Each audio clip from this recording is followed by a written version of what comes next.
मैं मनोज चौधरी बचपन से ही अपने परिवार के सदस्यों को मेरे क्षेत्र के सभी लोगों के दुख दर्द बांटते देखा है।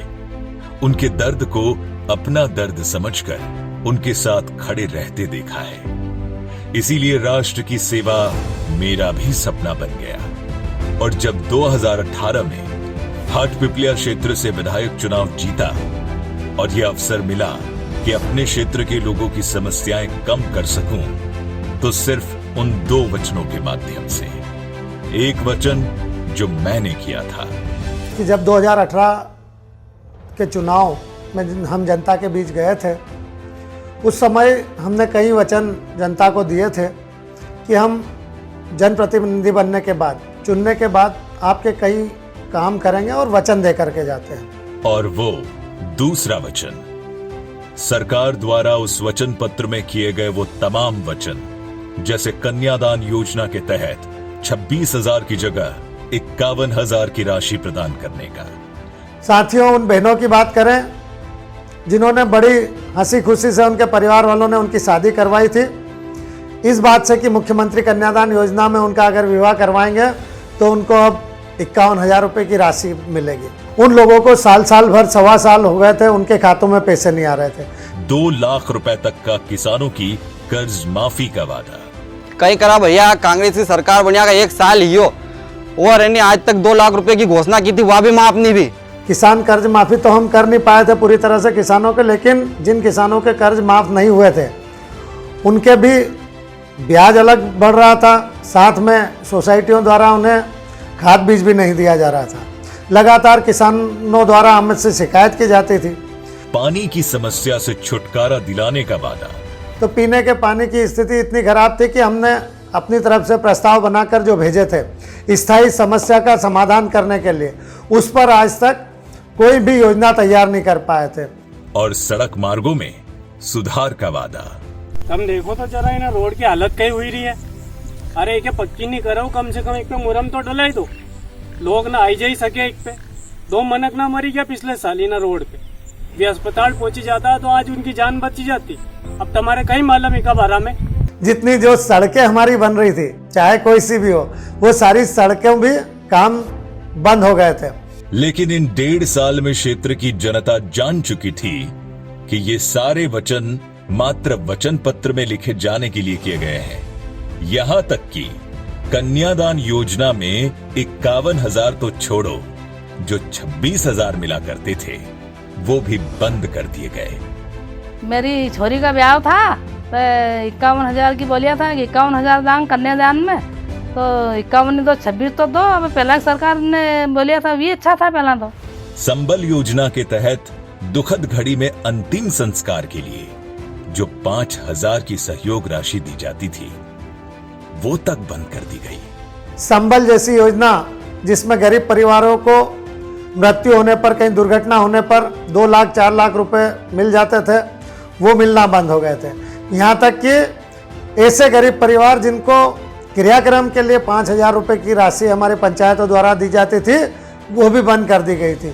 और मैं चुनाव जीतने के बाद भी एक विधायक के रूप में भी मैं मेरी हाटपिपलिया क्षेत्र की जनता के लिए कुछ नहीं कर पाया था, क्योंकि मुझे अवसर तो मिला था, पर हमारी सरकार से अधिकार अर्थात स्वीकृति नहीं मिली। दादा, तम हमारा हाथ पैर जोड़ने मत आओ, तुम्हारे बोली दियो नहीं, हम तमके जीते ही दांगा, लेकिन पहला ये वादा करो कि हमारा पर जो पुलिस का प्रकरण चली रहा है ये तुम खत्म कर ही दोगा। तुम्हारी सगड़ी पार्टी के जीते दांगा हम। एक किसान साथी के हमारे हाटपिपलिया विधानसभा में 8-8, 9-9 थानों पर केस दर्ज थे। हमने उन्हें वचन दिया था कि जैसे ही हमारी सरकार बनती है तो सरकार बनते ही हम आपके प्रकरण वापस लेंगे। वो और उनके पूरे परिवार बहुत ज़्यादा परेशान हो रहे थे इस बात से कि हमारा कहीं ना कहीं ऐसा नुकसान नहीं हो जाए कि हमारे किसान का बेटा उसको सजा हो जाए। जब भी क्षेत्र की जनता के लिए वादों की पूर्ति की स्वीकृति मांगी तो सरकार से मुझे बस यही सुनने को मिला, ठहरो, कुछ समय रुको, विचार कर रहे हैं अभी। और समय बीत जाने के बाद क्षेत्र के लोग मुझ पर सवाल खड़े करने लगे। ये तुम्हारा वादा ना को जीतने का, पहला तुम तो बड़ी बड़ी बात करता था और जीतने का बात तो कई काम चलिए गाँव में। मेरे लिए ये सब सुनना बहुत मुश्किल था कि कोई मेरी राष्ट्र सेवा की भावना पे सवाल उठाए। मैं बहुत चिंतित था और दिन बीतने के साथ तो मैं रोष से भर गया। ऐसी स्थिति में बिल्कुल हम जनता की जो लड़ाई लड़ना थी, उनकी आवाज़ जो बनकर हम भोपाल पहुंचे थे, उस आवाज़ को न तो हम बुलंद कर पा रहे थे, न ही उनके साथ न्याय कर पा रहे थे, न हम अपने आप के साथ न्याय कर पा रहे थे। और आखिरकार मैंने निर्णय लेकर हमारे नेताजी श्रीमंत ज्योतिरादित्य सिंधिया जी को इससे अवगत करवाया। और वहां पहुंचने पर पता लगा कि दूसरे भी कई क्षेत्र के विधायक इसी तरह की समस्या से उलझे हुए हैं। मामले की गंभीरता को देखते हुए तत्काल ही हमारे नेताजी सिंधिया जी ने भरे मंच पर घोषणा कर दी कि ये वचन पत्र, ये मैनिफेस्टो हमारे लिए ग्रंथ के समान है और यदि इस ग्रंथ का पालन नहीं हुआ तो हम सड़क पर उतर आएंगे। अगर वो मैनिफेस्टो का एक एक अंक पूरा न हुआ तो आपके साथ सड़क पर अकेले मत समझना, आपके साथ सड़क पर ज्योतिरादित्य सिंधिया भी। और सरकार द्वारा इस घोषणा को यह कहकर चुनौती दे दी गई कि सड़कों पर उतरना है तो उतर जाओ। तो इससे न सिर्फ हमारे नेताजी सिंधिया जी का अपमान हुआ, बल्कि उस जनता का भी अपमान हुआ जिन्होंने हम पे भरोसा करके अपना बहुमूल्य वोट हमें दिया। अब बारी थी सरकार को अवगत कराने की। सिंधिया जी द्वारा की गई घोषणा धमकी मात्र नहीं थी, बल्कि अंतिम चेतावनी थी।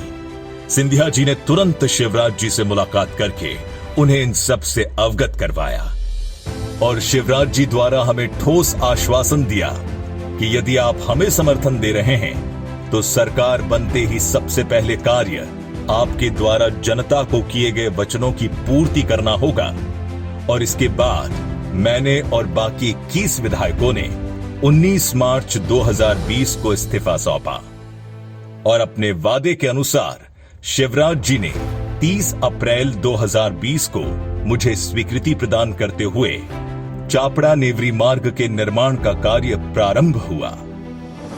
किसानों पर जबरदस्ती दर्ज प्रकरण थे, उनसे किसानों को रिहा करवा दिया गया।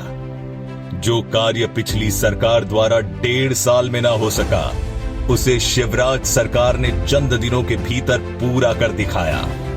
मैं बहुत खुश था कि मेरे द्वारा किया गया वचन अंततः पूरा होना शुरू हो गए। मुझे बहुत सुकून मिला कि राजनीति में आने के मेरे मकसद की शुरुआत हो चुकी है। मेरे क्षेत्र के लोगों का मुझ पर विश्वास लौट चुका है। मेरे निर्णय सही साबित हुए, क्षेत्र के काम होने लगे और मैं जनता को विश्वास दिलाता हूं आगे भी होते रहेंगे।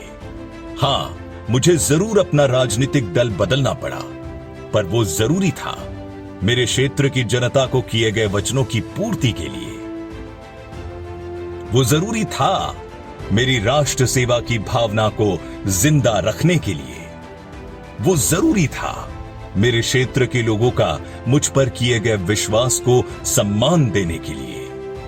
और मैं ये जानता हूं मेरे क्षेत्र के लोग भी इस चीज को समझेंगे, सम्मान करेंगे। मौका खुशी है कि अब मनोज भैया ने बीजेपी को हाथ थामे है और सबसे बड़ी बात यह है कि नेवरी चापड़ा रोड की जो काम है वो चालू हो गया है और आशा करूँ है कि आने वाला समय में अपना क्षेत्र को सभी काम ऐसे ही चलते रहे, यही आशा करता हूँ मनोज चौधरी से। मनोज बेटा, मेरा आशीर्वाद है, मैं तुम्हारा साथ है। मनोज भैया, हम तुम्हारा साथ है, चुनाव लड़ो बेखटक। मैं अपने और अपनी क्षेत्र की जनता के साथ धन्यवाद देते हुए जनता को इतना विश्वास दिलाना चाहता हूं कि ये कामों की अभी शुरुआत हुई है और आगे भी हम लगातार इस तरह से हम क्षेत्र का विकास करेंगे, सब मिलकर करेंगे। आप सबका बहुत बहुत धन्यवाद। क्योंकि जो जनता के साथ है, निसंकोच जनता भी उसी के साथ है। जय हिंद।